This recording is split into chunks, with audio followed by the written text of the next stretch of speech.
Everyone, this is Bushra Khan. Welcome to RNN podcast. नाजरीन, जब बात करते हैं पीटीआई जमात की, तो उन्होंने 90 दिन की तहरीक चलाने का फैसला किया है, जिसका स्टांस है या तो आर या तो पार। अब जो भी हो जाए, हुकूमत रहे या ना रहे, हमने अपना लोहा मनवाना है। आखिर ये कैसी तहरीक है, ये जानेंगे। लेकिन जब बात करते हैं KPK में गैलप सर्वे के हवाले से, कारकर्दगी के हवाले से, आखिर ये कौन सा सर्वे है, ये जानेंगे। मूविंग ऑन, मैं भारत की तरफ जाना चाहूंगी। भारत ने अपने पड़ोसी मुल्क म्यांमार पर हमला किया है इजरायली ड्रोन्स के जरिए। आखिर ये क्यों हुआ, ये भी जानेंगे। लेकिन जब बात करते हैं एयर इंडिया 171 की इंक्वायरी रिपोर्ट की, तो वो सामने आ गई है, आपके साथ शेयर करेंगे। इसके अलावा पाकिस्तानी हॉकी टीम ने सख्त फैसला किया है भारत ना जाने का। Let's see. और जनाब, आपके साथ डिस्कस करेंगे, ईरानी सहाफ़ी का दावा है कि इजरायली मिस्टर नेतन्याहू ने जादू टोनों के जरिए ईरान पर हमला किया, ईरान पर जंग की। आखिर इसके पीछे कितनी हकीकत है, ये भी बताएंगे। और क्रिकेट चाचा के बाद बारिश चाचा जो है आजकल काफ़ी मशहूर है गालियों की वजह से, लेकिन उनका यूटर्न कुछ ऐसा है कि 2 मिनट में उनका सॉफ्टवेयर भी अपडेट हो गया। ये सॉफ्टवेयर कैसे अपडेट हुआ गालियां देने के बाद, चलिए आगे जानते हैं। मेरे साथ मौजूद है mister Naeem Hanif, senior journalist. अस्सलाम वालेकुम। वालेकुम सलाम बुशरा। सबसे पहले सर बात कर लेते हैं तहरीक, 90 दिन की तहरीक जो पीटीआई ने दावा किया है, और उनका स्टांस बहुत सख्त है, या तो आर या तो पार, नो मिडवे बिटवीन। क्या कहना चाहेंगे? ये आर पार के चक्कर में उन्होंने जो है ना वो पीटीआई की सियासत को और इमरान खान को पार कर दिया, और वो डयाला में बैठे हुए इनके आर पार के चक्कर में। और 90 डेज वो नई कमेटी डाल के चला गया। अलीमीन गंडापुर साहब जो है, नई कमेटी डाल दी 90 दिन की उसने। 90 दिन तो नैब का रिमांड हुआ करता था, आपको पता है? बिल्कुल। अब शायद कोई आइन में अमेंडमेंट हुई है और नैब कवानीन में, जिसके बाद शायद वो जो रिमांड के डेज हैं वो कम हुए हैं। अदरवाइज 90 डेज, चाहे इन्वेस्टिगेशन 2 दिन में क्यों ना मुकम्मल हो जाए। मैं कितने केसेस है आपको ऐसे आपके साथ डिस्कस कर सकता हूँ, मीर शकील रहमान के केस से लेकर, जिनकी इन्वेस्टिगेशन जो है ना 3-4 दिन में कंप्लीट हो गई थी, लेकिन 90 डेज उनको जो है ना रिमांड पर रखा गया। 14-14 दिन के रिमांड जो है ना वो 90 दिन। वो इसी तरह मरियम नवाज की गिरफ्तारी के बाद अब 90 डेज का रिमांड। हमजा शहबाज शरीफ की गिरफ्तारी 90 डेज का रिमांड। शहबाज शरीफ की गिरफ्तारी 90 डेज का रिमांड। शाहिद खाकान अब्बासी, ये सब लोग जो हैं, इनको जब अलीम खान ये जब गिरफ्तार होते थे तो 90 दिन का रिमांड। 90 दिन तो कुछ चक्कर ही नहीं ना, जमानत होनी कोई नहीं आपकी 90 दिन। तो ये 90 दिन मुझे समझ नहीं आ रही कि ये 90 दिन का क्या रिमांड रख लिया इन्होंने।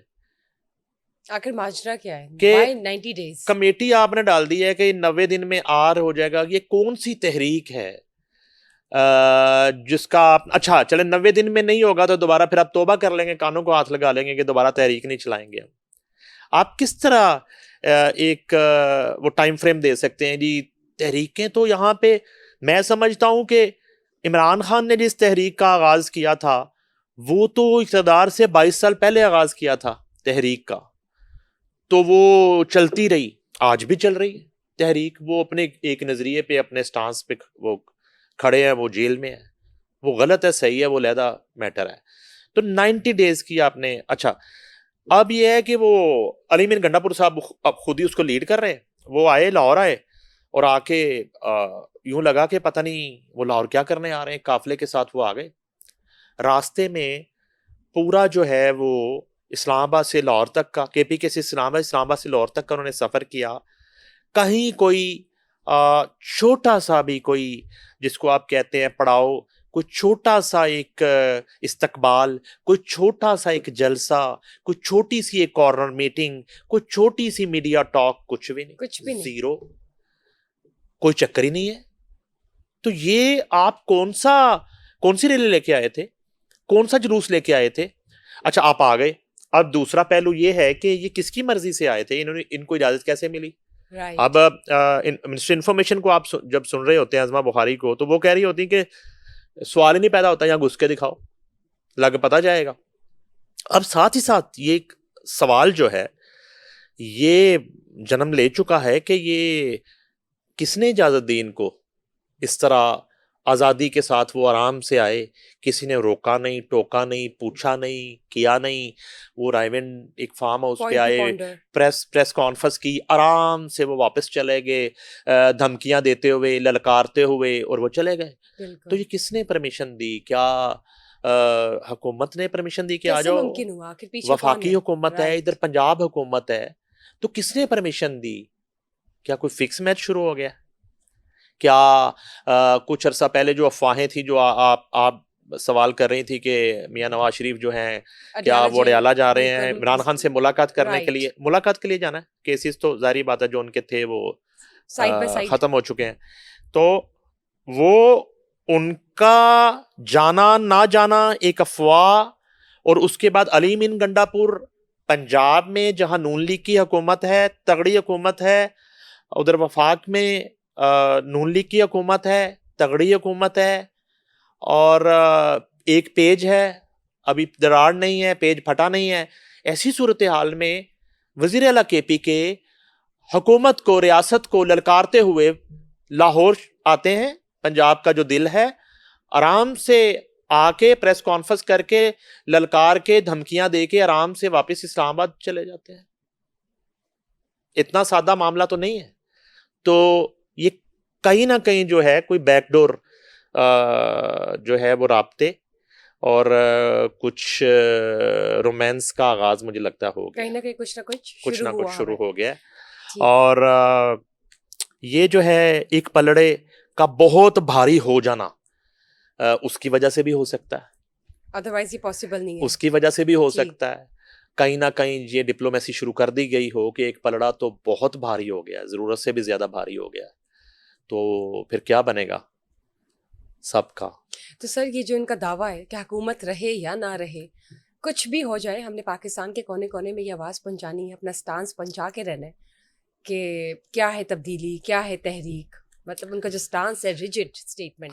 अब मैं जो बार बार आपसे बात करता हूँ, इनकी लड़ाई होगी आपस में, हो गई अभी जब अली अमीन गंडापुर आए तो हमने एक वो नोटिफिकेशन शेयर किया था जो अडयाला से जारी किया गया था कि पंजाब को जो है एक कमेटी बनाई गई थी जी। 4 से 5 लोगों को, जो पंजाब में तहरीक, पंजाब के दीगर जो डिसीजंस हैं, वो फैसले हैं, वो कमेटी करेगी। राइट। उसको ऑलमोस्ट जो है वो आलिया हमजा लीड कर रही थी ठीक। आखिरी वक्त तक। जी। अब ये पंजाब आ गए, ये लाहौर पहुंच गए। आलिया हमजा जो जेल काट के आई है इतनी लंबी 9 मई में और सड़कों पे डंडे खाए हैं, उसको पूछा ही नहीं इन्होंने आलिया हमजा को। अब आलिया हमजा ने एहतजाज किया, उन्होंने कहा जी वजीर आला केपी के आ गए हैं वो बानी चेयरमैन की आज़ादी की तहरीक चलाने, और मुझे किसी ने पूछा ही नहीं, मुझे किसी ने बताया ही नहीं। अब जब इनसे रब्ता किया गया पीटीआई के रहनुमाओं से, तो उन्होंने हमें बताया कि वो आलिया हमजा तो बिजी थी, तो उनके पास टाइम नहीं था। उसके बाद हमने जब आलिया हमजा से रब्ता किया तो सोर्स ने, तो उन्होंने कहा जी मैं तो बिल्कुल वेली फ्री फारिग घर बैठी हूँ और इस इंतजार में बैठी हूँ कि मुझे कब ये बुलाएंगे, मैं कब जाऊंगी, मैं इनका इस्तकबाल करूंगी, मैं इनके साथ बैठूंगी। कहती मुझे किसी ने बुलाया ही नहीं, मुझे किसी ने बताया ही नहीं। यानी weak coordination, weak management, no chemistry नहीं, आपस में ही लैक ऑफ कोऑर्डिनेशन नहीं है, ये दानिस्ता जो है ना उसको दीवार से लगाया गया। ठीक। और दानिस्ता जो है ना, उन्होंने कहा कि ये क्या एक खातून क्या बेचती है, तो इसको क्यों हम स्टेज, इसके साथ स्टेज क्यों शेयर करें, राइट। और इसको अपने साथ क्यों प्रेस कॉन्फ्रेंस में बिठाएं, और ये क्यों आके जो है ना वो लीड करे, और तो अब वो केपी के से आके वो साहब जो हैं वज़ीर आला, वो यहाँ पे अपना करके सारा वो तमाशा, और वो वापस चले गए।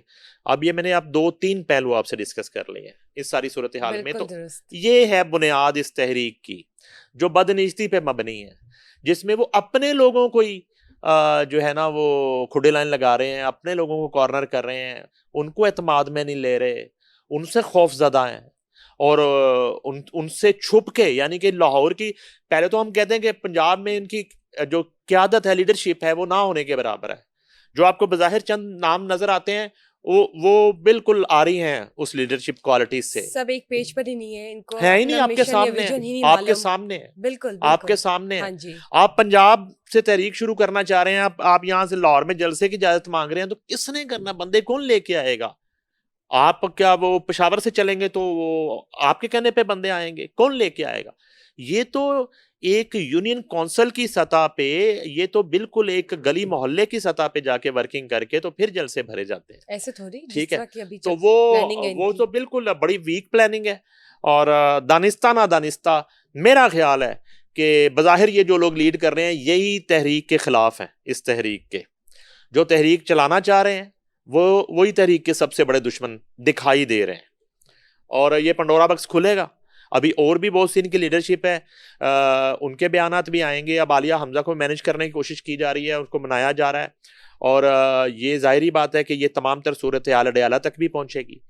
तो ये तमाम तर सूरत हाल है। तो अब ये ना इस तरह की एक जिसको आप कहते हैं बिल्कुल नॉन प्रोफेशनल एक एटीट्यूड नजर आ रहा है जी, कि वो आपस में कि कासिम और सलमान आ रहे हैं, वो एक लीडर कहता है वो आ रहे हैं, दूसरा लीडर कहता है वो नहीं आ रहे, तीसरा कहता है जी उनकी मां की इजाजत होगी तो आएंगे, चौथा कहता है जी वो डयाला से मना कर दिया गया कि उनको नहीं बुलाना, और पांचवा कहता है जी कि वो तो ओवरटेकिंग पे भी उनको आने की इजाजत नहीं थी, और बुशरा बीबी कैसे राजी होंगी कि वो आए।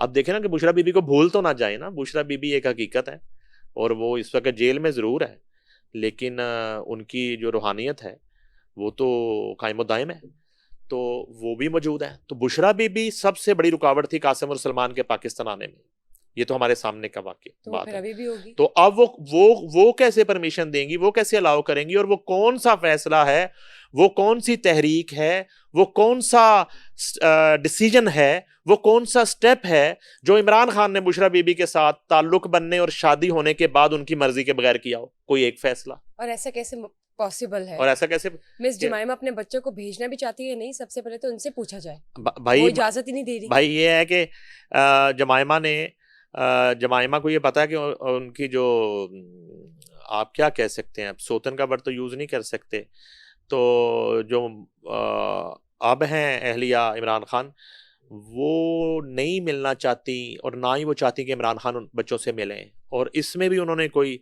लॉजिक उनके पास होगा कि बच्चे आएंगे तो हाँ तो इनकी सियासत को नुकसान हो सकता है और इनकी पॉलिटिक्स जो है ना उसको कुछ हो सकता है। बाकी तो सारे अदर इशू है ना कि वो वहाँ पले हुए बच्चे, यहाँ मौसम की शिद्दत और यहाँ आना और सिक्योरिटी इशूज़ और चीज़ें और जितना बदनज़मी ये लोग करते हैं।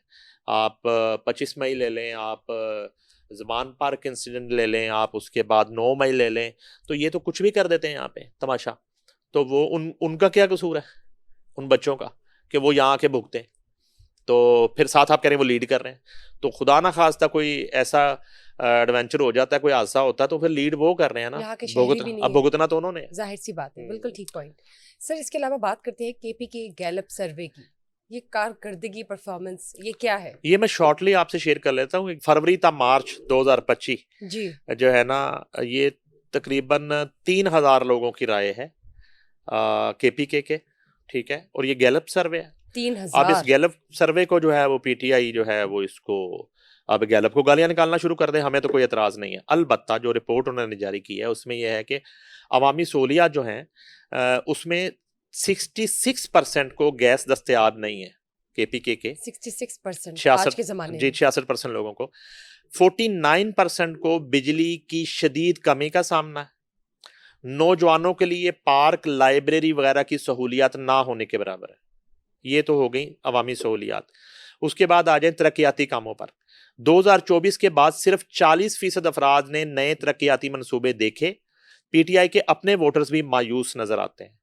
अच्छा, बदउनवानी के खाने में जो है ना वो गैलप रिपोर्ट ये है कि 52% का मानना है कि तरक्याती फंड्स का गलत इस्तेमाल हुआ। 71% पीटीआई के दौर के मंसूबों की तहकीकात चाहते हैं।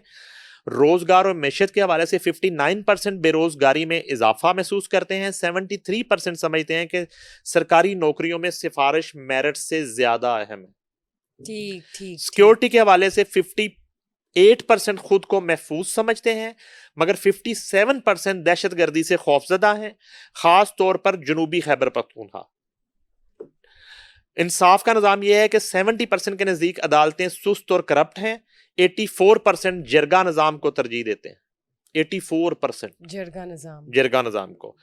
उसके बाद नौजवान जो हैं सियासी तौर पर शामिल, लेकिन सिर्फ आधे नौजवान तरबीती मौके से मुतमईन हैं। क़यादत के हवाले से 83% सेहत कार्ड को सराहते हैं, 38% वजीर आला गंडापुर से मुतमईन हैं, इमरान खान या पंजाब के वजीर आला को तरजीह दी जाती है। उसके बाद सियासी हिकमत अमली के हवाले से 85% वफाकी हुकूमत से बेहतर ताल्लुकात के ख्वाहिशमंद हैं, 60% समझते हैं कि एहतजाज से वक्त ज़ाया हुआ। मजमूई तौर पर अवाम हुक्मरानी, करप्शन और मौके की कमी से नाला हैं और हकीकी इस्लाहात और नताइज का मुतालबा कर रहे हैं। इसके साथ ही साथ खैबर पख्तूनख्वा के 74% अवाम को ना साफ पानी दस्तयाब है, ना मयारी तालीम, सेहत की सूरत हाल भी दिगरगू है, 63% अवाम नाकस तिब्बी सहूलियात से नाला हैं। ये सब बुनियादी सूबाई जिम्मेदारियां हैं जिनमें PTI मुकम्मल तौर पर नाकाम रही है आज के दिन तक। गैलप सर्वे के मुताबिक 52% शहरियों का मानना है कि तरक्याती फंड करप्शन की नजर हो गए हैं। अवाम को सड़कें, अस्पताल, स्कूल या दीगर तरक्याती सहूलियात नहीं मिली, सिर्फ दावे और पोस्टर्स देखने को मिले। गैलप सर्वे के मुताबिक KPK के 49% खुद PTI के वोटर मानते हैं कि इनके इलाकों में एक भी तरक्याती मनसूबा नजर नहीं आया। यह हुकूमती कारकर्दगी पर अवाम का खुला अदम एतमाद है। खैबर पख्तूनख्वा के 59% शहरी बेरोजगार हैं और 67% कहते हैं कि सूबाई हुकूमत ने ना रोजगार पैदा किया, ना मुकामी मईशत को बेहतर बनाने के लिए कोई ठोस मनसूबा लाया। सर्वे के मुताबिक सूबे में मेरिट का जनाजा निकल चुका है। 73% अवाम का मानना है कि नौकरियां ताल्लुकात, सिफारिश और सियासी वाबस्तगी की बुनियाद पर दी जा रही हैं, मेरिट कहीं नजर नहीं आता। गैलप सर्वे में शामिल 70% अवाम का कहना है कि सूबे में अदालती फैसले गैर शफाफ, सुस्त और सियासी असर रसूख का शिकार हैं। अवाम इंसाफ से मायूस हो चुके हैं। दहशतगर्दी के खौफ ने अवाम को जकड़ रखा है। 57% अफराद अब भी खुद को गैर महफूज महसूस करते हैं। खासतौर पर जनूबी इजला में सूरत हाल संगीन है। सूबाई हुकूमत अमन व अमान बहाल रखने में नाकाम रही है। सर्वे में 71% अवाम कहते हैं कि सूबे में करप्शन आम है, सख्त तहकीकात की जरूरत है। खुद PTI के वोटर भी शफाफियत के शदीद फुकदान का एतराफ कर रहे हैं। ये हाल है KPK गवर्नमेंट का। पूरे एक डेकेड से ज्यादा हो गया इनको वहाँ पे हुकूमत करते हुए, लेकिन ये सर्वे जो गैलप सर्वे 3000 लोगों का आया है, और ये एक बड़ी वजह हो सकती है कि जो KPK से बार बार तहरीक उठती है, तो ये तमाम इश्यूज से तवज्जो हटाने के लिए भी ये 90 दिन की तहरीक वाला ड्रामा किया जा सकता है। ये टैक्टिक्स का इस्तेमाल Exactly. है ताकि इंटेंशन डाइवर्ट की जा सके। Yes. खैर, ये हम सबके सामने है, नाज़रीन के साथ हमें जो शेयर किए बिल्कुल जेन्युइन रिपोर्ट है। मजीद जानते हैं आगे क्या होता है इस तहरीक का 90 दिन का। जेन्युइन और देखें नॉन जेन्युइन है तो अब ये गैलप को गालियां निकालने ना, अब ये गैलप सर्वे को जो है ना वो कहें कि ये सर्वे एक नंबर नहीं होता, जेन्युइन नहीं होता। अब ये गैलप से बात करें, हमें तो गैलप की जो रिपोर्ट है वो हमने आपके सामने रखी। सर, आपने बिल्कुल ठीक बात की, हमने शेयर की है रिपोर्ट, लेकिन लेट्स सी कि जो रिस्पांस आता है वो भी एक उनकी तरफ से क्या रिस्पांस आएगा वो भी नाज़रीन के साथ शेयर करेंगे। सर, जब बात करते हैं भारत की, भारत ने अपने पड़ोसी मुल्क म्यांमार पर जो हमला किया है 150 इजरायली ड्रोन्स के साथ।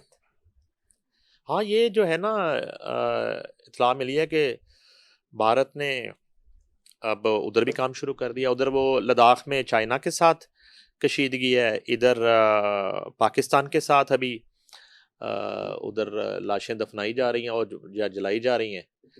और अभी होश आया उनको कि उन लाशों को ऑन करना है, और अब जो है म्यांमार पर हमला किया है। और भारतीय अलहदगी पसंद तंजीम है यूनाइटेड लिबरेशन फ्रंट या उल्फा, उन्होंने ऐलान किया है कि भारतीय फौज ने सरहद पार म्यांमार में तंजीम के कैंप पर ड्रोन हमले किए हैं। तंजीम का कहना है कि भारतीय हमलों में इसके 3 आला कमांडर हलाक हुए हैं, जबकि तंजीम के कुछ दीगर अफराद और आम शहरी जख्मी हुए हैं। भारतीय मीडिया के मुताबिक म्यांमार और सागाइंग इलाके में किए गए इन हमलों में 150 इसराइली साख्ता ड्रोन इस्तेमाल किए गए हैं। ख्याल रहे कि United liberation front of Assam भारतीय रियासत आसाम की आज़ादी के लिए जदोजहद कर रही है। उल्फा का कहना है कि भारतीय फौज अरुणाचल प्रदेश के कैंपों से हमले कर रही है, भारतीय फौज के वहशियाना हमलों का बदला जरूर लेंगे। और ये अब कटा खुल गया, म्यांमार के साथ इन्होंने अब एक नई जंग शुरू हो गई है, महाज खोल लिया है। और ये जो है ना वो एक जो रिक्वायरमेंट है खूनी नरेंद्र मोदी की बिहार इलेक्शन की, तो वो पहले उसने इधर हमारे साथ आतिशबाजी खेलने की कोशिश की और वो फायरवर्क्स जो है ना वो उधर ही गिर गया सारा। तो अब जो है ना वो शायद उधर से कुछ नंबर गेम पूरी करने की कोशिश में है कि वो बड़ा काम कर रहा है बॉर्डर्स पे, और जहाँ जहाँ उसको खदशा है या कोई इंडिया मुखालफ जो है कोई कैंप्स हैं या कोई अनासर हैं तो या बेसिस हैं तो वो वहाँ पे अटैक कर रहा है, और बड़ा उसको अपनी सरहदों की हिफाजत का ख्याल आ गया है अचानक। और बस उस इलेक्शन के से पहले एक बयानिया बनाने की और एक वोट हथियाने की। मगर आप देखिएगा कि अगले 24 घंटे के अंदर जो अपोजिशन जमाते हैं और उनका क्या रद्द-ए-अमल आता है इसके ऊपर, और 99.9% इसको इसी चीज़ से जोड़ा जाएगा कि नरेंद्र मोदी सिर्फ अपने इलेक्शन के लिए अपने हमसायों को और अपने साथ लगने वाली सरहदों पर इंसानियत का ये इंसानियत सोज जो है ना, और इस तरह की कोई चिंगारी भड़केगी और ये नरेंद्र मोदी की हुकूमत को भी ले जाएगी। लेकिन सर आप ये देखिए कि 2025 में कितनी जंगें शुरू हो गई हैं, जंग बंदियां भी हुई हैं, सीज फायर भी हुआ है, अभी कुछ की हम तवक्को रख रहे हैं और हम एक्सपेक्ट कर रहे हैं जैसे इजराइल और फ़लस्तीन की, गज़ा की। लेकिन आप ये देखिए कि पाकिस्तान और इंडिया की जो प्रेडिक्शंस चल रही हैं जंग की, क्या दोबारा होने के इम्कान है बिहार के इलेक्शन से पहले? मेरा ये देखिए ये प्रेडिक्शंस ही हैं। अच्छा, उन प्रेडिक्शंस के पीछे कहीं ना कहीं कुछ मालूमात भी होती हैं। चूँकि इंडिया ने अभी कुछ अर्सा पहले सुई 57 जो है तैयारे ख़रीदे हैं, तो असले की ख़रीदारी का सिलसिला जो है ना वो पहले से ज़्यादा तेज़ कर रखा है उसने। तो उससे एक अंदाज़ा लगाया जाता है कि बिहार इलेक्शन से पहले ये दोबारा एडवेंचर करने की कोशिश करेंगे। लेकिन पाकिस्तान तैयार है। हाँ, मगर उसके साथ ही साथ 10 मई के जो रिजल्ट्स हैं, जो नताइज हैं, वो इतना जुर्रत, हौसला और इतना जो है ना कि हिम्मत पकड़ने में बड़ा वक्त लगेगा। 10 मई से बुरे और भयानक नताइज इंडिया को भुगतने पड़ सकते हैं आइंदा किसी एडवेंचर में। और ये बरमला हम कह चुके हैं कि वो तो सिर्फ एक ट्रेलर था और एक फिल्म तो बाकी है। प्रोमो था और अभी पूरी फिल्म बाकी थी। तो जिससे पहले इन्होंने सरेंडर कर दिया, हथियार डाल दिए, माफ़ी मांग ली, सीज़ फायर की दरख्वास्त आ गई उधर से बराह रास्त, तो सफ़ेद झंडे लहरा गए इनकी बेसिस पे और सरहदों पर। तो अब ये है कि बड़ा मुश्किल है इनको अपना हर तो। कदम बहुत और सोच समझ के लेना होगा। ये जो आप देख रही हैं म्यांमार वाली जी। जो हरकत है, मेरा ख्याल है कि वो इसके बाद मेरी राय में तो ये नरेंद्र मोदी ने ज़हन से निकाल दिया कि उसने पाकिस्तान के साथ कोई इस तरह का दोबारा खेल खेलना है।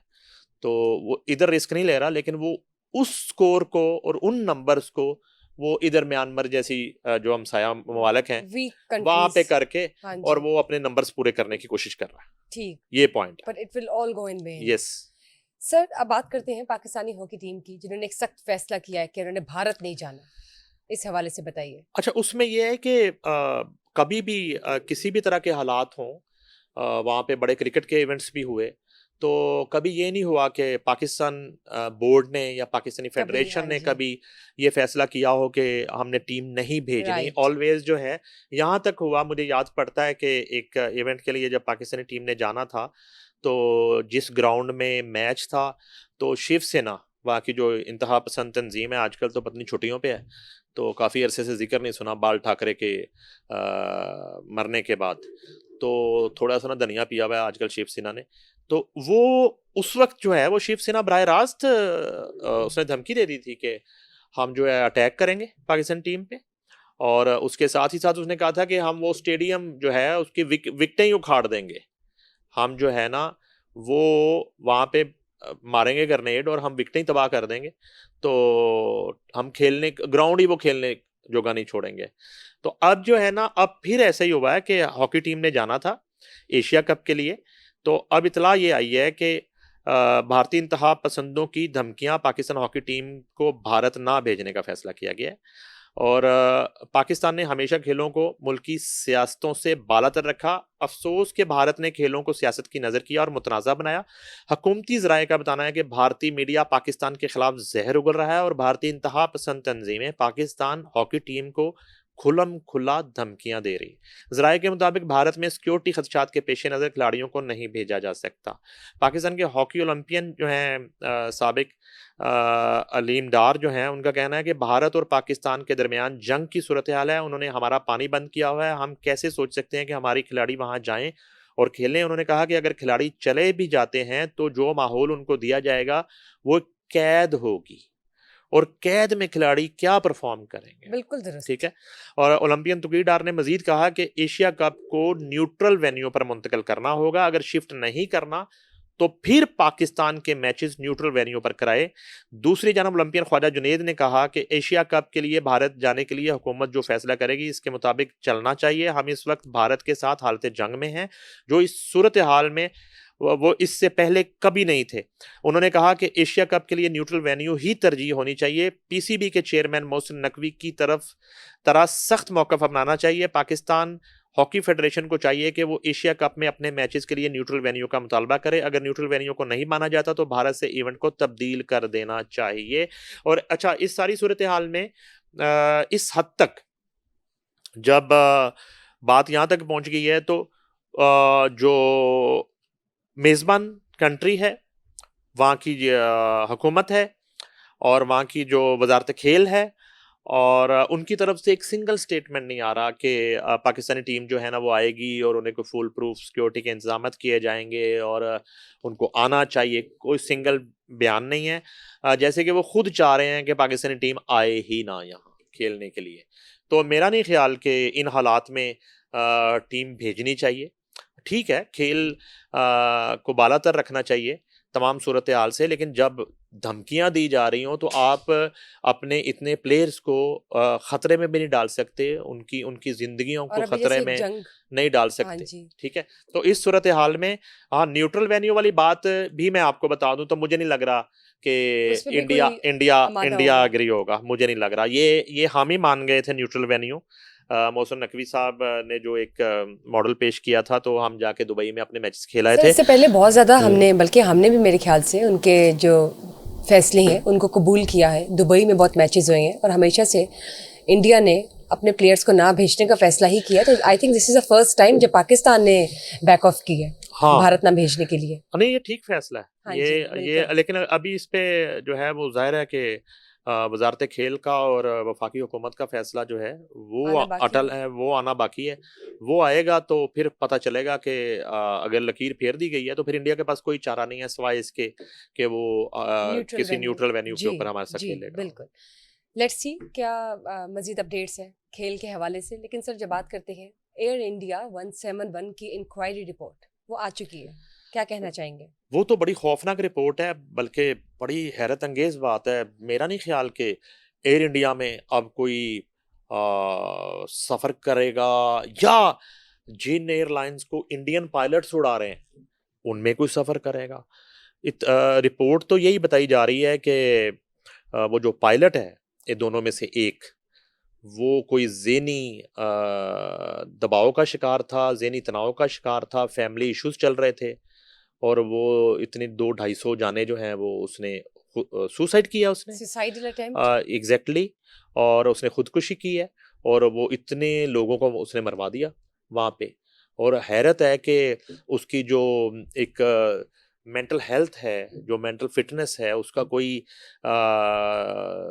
सर्टिफिकेट नहीं है, कोई टेस्ट नहीं है, कोई जो है ना उसकी रिपोर्ट नहीं है और उसको ना चेक किया गया है। और उसको आपने एक बोइंग त्यारा जो है वो उड़ाने के लिए दे दिया और इतने लोगों की जानों से वो खेल गया और खुद भी मर गया और इतने लोगों को उसने मरवा दिया। ये तो बहुत ही बड़ा एक सवालिया निशान है वहाँ की एविएशन पे और वहाँ की वजारत हवाबाजी पे कि वो क्या कर रही है। और वो बताया ये जाता है कि वो उसका कोई फैमिली में भी कोई इशू है, कोई वाइफ का, और उसकी वाइफ का भी बताया जाता है कि शायद उसकी वाइफ की कोई डेथ हो गई कुछ अर्सा पहले। कुछ इस तरह की सूरत हाल बताई जाती है। और वो अपने करीबी जो उसके कुलीग्स हैं वो अपनी परेशानी और डिप्रेशन का उनके साथ इजहार भी करता रहा काफ़ी दफ़ा। और एक सादा सी जो बात है अपने नाजरीन को समझाने के लिए वो इसी तरह है कि जैसे 2 पायलट्स जो है वो ऑपरेट कर रहे हैं। तो अब इस वाले की ड्यूटी है कि एक स्विच को ऑन या ऑफ करना है, ठीक। और उसकी टाइमिंग है टेक ऑफ करते हुए। तो जब उसको ऑन करते हैं तो पेट्रोल जो है वो इंजन्स को पेट्रोल की सप्लाई मिलना शुरू हो जाती है, और अगर आप उसको ऑफ रखते हैं या करते हैं तो पेट्रोल की सप्लाई जो है वो इंजन्स को जाना बंद हो जाती है, और इंजन्स जो है वो काम करना छोड़ देते हैं। जब इंजन्स काम करना छोड़ देते हैं तो फिर जहाज़ जो है वो फिर अल्लाह के सहारे है, तो फिर इंजन्स का जहाज़ से कोई ताल्लुक नहीं है। तो इस वाले हादसे में जो रिपोर्ट बताती है तकरीबन यही हुआ कि ये जो साहब हैं डिप्रेशन ज़दा पायलट जो हैं, ये इनकी ड्यूटी थी और इन्होंने उस स्विच को ऑन या ऑफ करना था, Deliberately नहीं on किया। और उसने ऑन नहीं किया। और जो मेडे की कॉल है, तो मेडे की कॉल से पहले जो कोई डिस्कशन है वो उसकी ऑडियो तो नहीं अभी की गई, लेकिन इस तरह की गुफ्तगू कोई इनके पास आ गई है कि जिसमें उसने बताया है कि मैं सुसाइड करने जा रहा हूँ। तो उसने कहा मैं सुसाइड करने का मतलब पीछे जो है 250 220 उसमें जहाज में और 30 से 35 नीचे ग्राउंड पे जो जिंदगी है वो उनको भी मतलब सर यहाँ तक उसने क्लियर अपना जो आखिरी उसकी स्टेटमेंट थी वो भी आ चुकी है कि वो कन्फेस कर रहा है। देखें वो शख्स जो है उसने सुसाइड तो कर ली, वो तकरीबन तो अपने अलावा 249 लोगों का कातिल है। उसकी तो वो राख कहीं ना कहीं होगी ना, वो राख वाले उस पे 302 का पर्चा मुकदमा दर्ज होना चाहिए। इतने लोगों के कत्ल का उसने कत्ल किया है असल में, अपनी ड्यूटी के साथ गद्दारी की है, हाँ अपनी असल में ड्यूटी के उसने खिलाफ कत्ल किया जाकर है, और ये उसने। बड़ा खौफनाक अमल है। और ये पूरी जो इंडिया की एयरलाइंस हैं और इंडिया, और मेरा नहीं ख्याल जहाँ जहाँ इंडियन पायलट होंगे लोग सफ़र करेंगे उसमें, वहाँ पे जो इंटरनेशनल एयरलाइंस हैं उनमें तो ज़ाहिर बात है उन कंट्रीज़ के पायलट्स और मोस्टली स्टाफ होता है, तो शायद वो रिलाई नहीं अदरवाइज। करेंगे। और इतला भी ये है कि जो इंडियन एयरलाइन है ख़ासतौर पे एयर इंडिया। एयर इंडिया और इसके अलावा जो इंडियन एयरलाइंस हैं उसमें लोग सफ़र नहीं कर रहे हो। जाहिर है सर, इतने बड़े हादसे के बाद आप 250 लोगों की जान ले जाएं हाँ। सिर्फ इसलिए कि आप मेंटली अपसेट हैं। ठीक है, मेंटल पीस या mentally upset is a natural phenomena, किसी के साथ भी हो सकता है, लेकिन अगर आपने इतना बड़ा जहाज चलाना है तो आई थिंक आपकी मैनेजमेंट में साइकोलॉजिस्ट होना चाहिए, कोई थेरेपी सेशंस होने चाहिए, इस तरह के मॉनिटर सेशंस होने चाहिए जो आपकी फिजिकल या मेंटल हेल्थ को मॉनिटर कर रहे हो। अच्छा, उसके अलावा भी ये इश्यूज ना भी हों, इंसान है कभी आप रास्ते में रोड पे आ रहे हैं, आप खुदा ना खास्ता कोई एक्सीडेंट देखते हैं, कोई हादसा देखते हैं, तो आप एक ज़हनी ट्रॉमेटाइज हो जाते उसमें हैं, चले जाते हैं, बिल्कुल। डिप्रेशन में चले जाते हैं। अब उसके बाद आपकी ड्यूटी भी है, जॉब है, आपके तमाम जो है वो टेस्ट क्लियर है, आपकी ज़हनी हालत ठीक है, आपकी ज़हनी सेहत ठीक है, राइट। मगर इस हादसे को देखते हुए या किसी भी तरह की घर की चूंचा में आप आ जाते हैं। अब आपने अपनी ड्यूटी करनी है, ये एक जहाज उड़ाने की बात नहीं है। आप अभी यहाँ पे शो कर रही हैं, अक्सर शो से पहले आपका मूड बहुत ज्यादा ऑफ होता है, अब शो में आके आप उसी तरह से स्माइल से शुरू करती हैं, उसी तरह आप एक्टिंग कर रही होती हैं। अगर आप उस हालत में उस कैफियत में शो कर रही हो तो आप तो मेरे सर में ये माइक उठा के मार दें, लेकिन आप कितना कंट्रोल रखती हैं अपने ऊपर, कितना कंट्रोल रखती हैं। की जरूरत है एग्जैक्टली और प्रोफेशनली किस तरह काम हाँ, करना जब है। ड्यूटी शुरू होती है तो फिर आपको तमाम तर जो बैक स्टेज परेशानियां हैं आपने कि इसको wipe off प्रोड्यूसर side पे ने कर क्या देना। कहा और मुतीबा ने क्या कहा और नईमुल हसन ने क्या कहा और सारे दिन की डांट डपट, वो You can't bring this at the table while on duty. Exactly. और ये जितनी एंकर्स हैं, ये हाँ जितनी जी। न्यूज एंकर्स हैं, ये जितने एंकर्स हैं, ये जितने स्क्रीन पे आने वाले और खासतौर पे लाइव आने वाले लोग हैं, वो किसी भी हालत से और किसी भी तरह से कैफियत से गुजर रहे हो, लेकिन जब वो स्क्रीन पे आते हैं, कैमरा ऑन होता है, तो उसी तरह से उनको काम पे एक्सप्रेशन आप देने हैं affect- और उसी तरह से वो सारा करना। आप अपने काम को नहीं तो मुतासिर करना। ये जो है ना, मैं इस चीज को भी नहीं मानने को तैयार कि उसकी कोई ज़हनी हालत इस तरह की थी, ज़हनी कैफियत, ये तो मुझे लगता है कोई प्लानिंग है जैसे। सर मैं यही कहना चाह रही थी कि या तो पायलट पे बात डाली गई है, इतना बड़ा हादसा सिर्फ ये पायलट पे डाल दिया exactly, अपने exactly. टेक्निकल एरर्स को छुपाने के हाँ, लिए। मरने वाले को अब आपने जोड़ दिया कि उसकी वाइफ चली गई या मर गई, सर ऐसा ठीक है ना जी, हाँ जी। तो आपने एक पायलट के ऊपर डाल दिया कि जी उस पायलट की गलती से ये सारा कोई, अदरवाइज हमारी एयरलाइन में कोई इशू नहीं है, हमारे जहाज की मेंटेनेंस में कोई इशू नहीं है, ये सब वो सारा दिया। छुपा दिया आपने Just because ताकि कि मरने वाला तो दोबारा आके गवाही नहीं देगा, तो let's put it of. Agreed. मतलब Agreed. इसको हम डाल देते। मेरा ये आपसे सवाल था, लेकिन आपने ये बात कर दी कि Agreed. वो उसकी कोई सुसाइडल स्टेटमेंट्स भी आ रही थी। लेट्स सी वो आई थी या नहीं आई थी मेडे से पहले, लेकिन सर अब नहीं, तो वो जाने वाला चला वो गया, सुनी तो वापस नहीं नहीं ना। आ सकता। ब्लैक बॉक्स जो यही तो मैं है आपको कह रही हूँ। उसकी जो रिपोर्ट है वो तो हमने नहीं देखी, आपने ना पायलट पर ही डाल वो दी है, किसी के सामने अभी तक आई है, ना वो शटल लेके क्रॉस आए हैं। केस, एग्जैक्टली ना, केस आपने खत्म कर वो दिया ना, मुका दिया ना, उन्हें मुद्दा ही पायलट मुका पे दिया, डाल दिया पायलट पे आपने। डाल दिया। अब पायलट को वो 250 लोगों के अहले खाना बददुआएं देंगे, वो पहले ही मर गया, उसको बददुआ क्या लगनी टेक्निकल है? एरर्स को छुपाने के लिए बददुआ से आपने, यही है कि उसकी राख थोड़ी सी और अंदर चली जाएगी दरिया में जहां वो बहाई गई है, तो इससे ज्यादा उसको क्या होगा? सो बेस्ड तो ऑन दिस रिपोर्ट, बड़ा ठीक है, ये एक रिपोर्ट जो है वो हम उसको, ये रिपोर्ट ड्रामा है। मैं आपकी बात से इत्तेफाक कर गया हूं, ये रिपोर्ट ड्रामा है। ये इन्होंने पूरा अपना जो फेलियर है और जो टेक्निकल डिपार्टमेंट है वो और अपने साफ हो गया ना अपनी सर। एयरलाइन जो है हाँ उसको जी, बचाने के लिए इन्होंने एक पायलट के ऊपर डाल दिया। राइट। इतनी सी बात लेट्स है। सी अगर वो यस, ब्लैक बॉक्स मिलेगा, उसकी रिपोर्ट कब तक आएगी, वो या कितनी तो मुद्दतें लग जाए, हमारे यहाँ वो वहां तक पहुंचने की इधर जरूरत ही कितने नहीं है। वाकयात हुए हैं, वो 1.5 साल बाद पता चलता है जी वो ब्लैक बॉक्स जो है ना उसकी ये रिपोर्ट है। तो और सुसाइड अगर उसने, ठीक है सर, मतलब हम इस हक में तो नहीं है कि किसी के साथ भी कभी ऐसा हो। तो एनीवे सर, मैं आपसे पूछना चाहूंगी, चाचा क्रिकेट के बाद चाचा बारिश जो है वो बहुत मशहूर हो चुके हैं, गालियां दी हैं उन्होंने, कोई पूरा किथारसिस किया है, लेकिन किथारसिस के फौरन बाद उनका सॉफ्टवेयर अपडेट हो गया, ये कैसे पॉसिबल हुआ? और मैं तो पहले तो वो इतना बेबाक चाचा, और मुझे हैरत है, वो सही आपने कहा, चाचा क्रिकेट के बाद ना ये चाचा मशहूर हुआ। और चाचा जो है ना वो उसने कहा, वो अपनी तरफ से उसने कहा जी बारिश का सड़कों पे पानी खड़ा है और इस तरह का। अच्छा, ये सिर्फ ना इस तरह के करैक्टर जो है वो उनको तैयार किया जाता है और इतनी स्पीड से फिर उनको वायरल किया जाता है जैसे उस वाक़े का होना और उसको फैलाने की तैयारी जो है ना उससे 10 दिन 15 दिन पहले की हो चुकी होती। किसी और चीज को हाँ, हटाने के लिए नजर से। हाँ, वो जो है ना ये सारा ड्रामा है और ये करैक्टर जो है क्रिएट किया गया है। हाँ, ये इनको नहीं पता था कि वो करैक्टर जो है ना वो प्रेस कॉन्फ्रेंस कर देगा अगले 1.5 घंटे में, कानों को हाथ लगा लेगा, सॉफ्टवेयर अपडेट हो जाएगा। तो ये इनको पता नहीं था। तो खैर वो फौरी तौर पे हो गया। अब उसको भी, उस बेचारे को जलील करवा दिया। वो बुजुर्ग आदमी है, उसके बच्चे होंगे, उसकी फैमिली होगी, तो अब ये एक परेशानी की बात है। अच्छा, एक बात। दूसरी बात ये है कि बारिश, वो बिलावल ने कहा था कि ज़्यादा बारिश होती है ज़्यादा पानी आता है, कम बारिश होती है कम पानी। बारिश जो है एक कुदरती जी, जो है एक नेचुरल फिनोमेना है। तो उसमें ये है कि बारिश हो गई, पानी सड़क पे कहीं नहीं होता, कहीं होता है, कहीं बहुत ज़्यादा होता है। निकासी आब का जो निज़ाम है वो उसको बहुत बेहतर होना चाहिए और बहुत जल्दी उसमें बेहतरी आनी चाहिए। जब आप इसमें बुलंदोबांग दावे करती हैं हुकूमतें, और हुकूमतें कहती हैं कि जी सब अच्छे की रिपोर्ट देती हैं और आप गुलाब के अर्क सड़कों पे आप करोड़ों रुपए के आप छिड़काव हो रहा है, तो ऐसी सूरत हाल में बिल्कुल वो होना चाहिए। मगर ये एक बंदे को बुला के और वो इस तरह गालियां दे रहा हो और उसको शूट करके और आप उसको फिर वायरल कर दें और फिर उसको छितर पड़वाएं आप, ठीक है।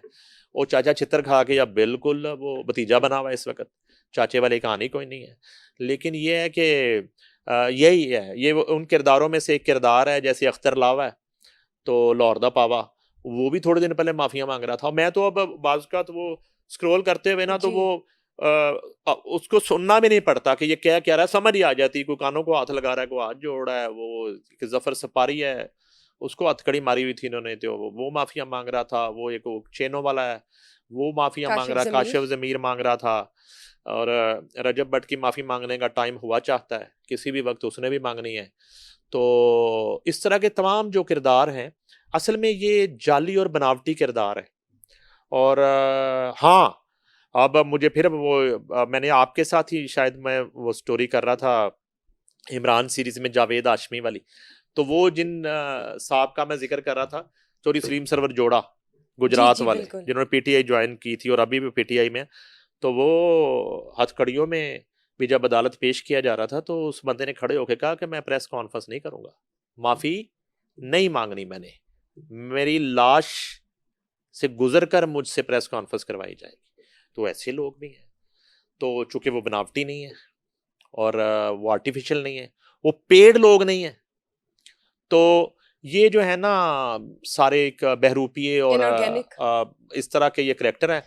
और जैसे आप किसी सर्कस में बंदर को अपनी मर्जी से नचा लेते हैं, तो इसी तरह से ये एक सर्कस है सोशल मीडिया की, और वहाँ पे जो है ना ऐसे लोगों को वो शूट करके और उनको यूज़ किया जाता है, और उसके बाद इतना उस पे इन्वेस्टमेंट की जाती है, इतना उसको वायरल किया जाता है, इतना वायरल किया जाता है, और इतना बूस्टिंग की जाती है उन पोस्ट की, तो उससे कोई फर्क नहीं पड़ता। इसकी जगह अगर आपको एहतियाती तदबीर एग्जैक्टली मानसून के मौसम में जो हाँ। लोगों को, शहरियों को जो सबसे ज्यादा मेरे ख्याल से फर्स्ट प्रायोरिटी पे उनको मालूम होनी चाहिए, जैसा मौसम है, जो बारिशों के हालात है, सो वो मेरे ख्याल से ज्यादा बेहतर है। नहीं, अब मजे की बात है कि वो चाचा जो है अपना चाचा बारिश को ना अब इन्होंने एक ऐसा करेक्टर बना दिया है, अब थोड़े अरसे के बाद वो तकरीबों में जाया करेगा जहां उसे बुलाया जाएगा और उसके साथ तस्वीरें बनेगी, मॉर्निंग शो हाँ मॉर्निंग शो में भी चला जाएगा। ये बड़ी अच्छी आपने बात की है, ये ना शोज में ऐसे लोगों को फिर बुलाना शुरू कर देते हैं, राइट, तो वो एक सेलिब्रिटी बन जाता है। ऊपर में उसे जेल कट के है, अंदर उसको कुटाई हो रही है, छितर पड़ रहे हैं, और वो उसको सेलिब्रिटी बना देंगे ये। तो और उसके बाद जो है ना उसके साथ सेल्फियां बन रही होंगी, और उसके थोड़े अरसे बाद उसे समझ आएगा कि मैं तो बिक रहा हूँ, तो वो फिर पैसे मांगना शुरू, अख्तर लावा के साथ हुआ ना, तो शुरू में तो वो इन्होंने राब्ता किया समा वालों ने, तो उसने कहा मैं तो 4 लाख रुपया लूंगा, तो उन्हें पैसे मांगने शुरू करते। वो ऐसे ही ये सारे बाकी सारे कैरेक्टर हैं, तो ये इसको कारोबार समझ लेते हैं, बिजनेस बना इस लेते हैं, तजलील को, बिल्कुल। इस सारी जलालत को वो समझते हैं कि जैसे वो पंजाबी में कहते हैं कुब्बे को लातरा आस आ जाती है, तो वो उस पे कारोबार पे लग जाते हैं। बिल्कुल ठीक। देखते हैं क्या हालात हैं आगे हुकूमत के, पाकिस्तान के, इंटरनेशनल स्केल पर जो जंगें चल रही हैं, अमन अमान की सूरत कब पैदा होगी। तफसीलात आपके साथ शेयर करते रहेंगे। Thank you for sharing today's updates. Thank you guys for watching us today. Just stay tuned for another session. Till then, bye bye.